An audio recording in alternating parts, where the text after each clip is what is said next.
Thank you everyone for having us here today. It's a pleasure to be with you all. Today, Laura Cox, Sherry Walker, and I stand before you as the co-founders of Airline Employees for Health Freedom, an organization that we created to support over 2,000 United Airlines employees who have been irreparably harmed by CEO Scott Kirby's COVID-19 vaccine mandate.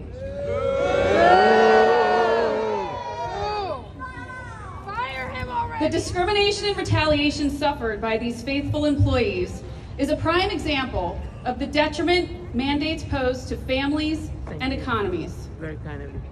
On August 6th, United implemented its mandate, offering religious and medical accommodations. Employees of faith and those following their doctor's orders respectfully requested to remain employed without the vaccine. But United had an advertising campaign of 100% vaccinated workforce that needed to be achieved. Those who safely transported your families, friends, and neighbors around the globe throughout the pandemic, who merely requested that the company honor their sincerely held religious beliefs and the advice of their doctors, were offered the quote-unquote reasonable accommodation of indefinite, unpaid leave without benefits or the ability to secure similar employment. This is un-American, and our members are challenging these actions in federal court. As our organization, Airline Employees for Health Freedom, approaches 5,000 members in our industry alone, we know we must stand together across other grassroots organizations to restore religious liberty and the freedom of medical choice. From medical professionals, to truck drivers, to airline employees and ranchers, to you and to me. We are what drives the Texas economy. We are proud Texans who will no longer be denied our right to honor our God and our bodily autonomy for the sake of woke corporations. Has proclaimed that the laws of Texas do not apply to United Airlines. However, Title VII and the ADA make it very clear that every Texan has the right to work with reasonable accommodations. The choice between jabs and jobs is no choice any Texan should ever face. And we are committed to seeing this through, all the way to a law through a fourth special session. Meanwhile, today, it's just a shot. Tomorrow, it's our right to make our own medical decisions. I cannot look back in 10 years when my 16-year-old says to me, "Mom, you had a chance. Why didn't you do something?" So, if we don't protect his rights, the rights of all your children will be gone.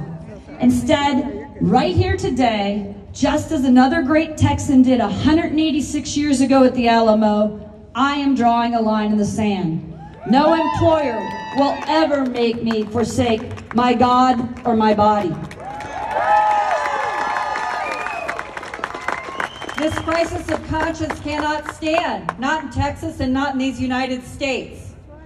No Texan should ever have to choose between feeding their family or honoring their God or forsaking their health.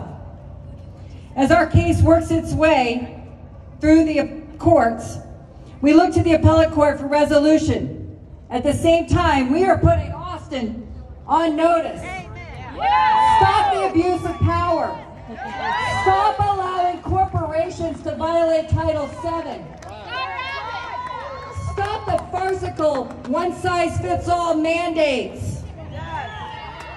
And start following the will of the Texas people.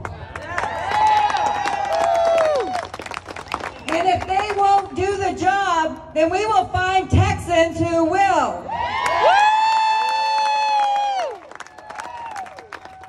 Patriotic Americans, airline employees, took a black eye for this nation on 9/11, our industry used and attacked.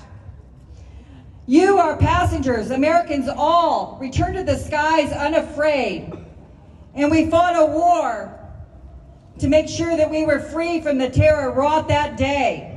Now, 20 years later, My airline brothers and sisters are joining with you to step up and pay the debt back that we owe.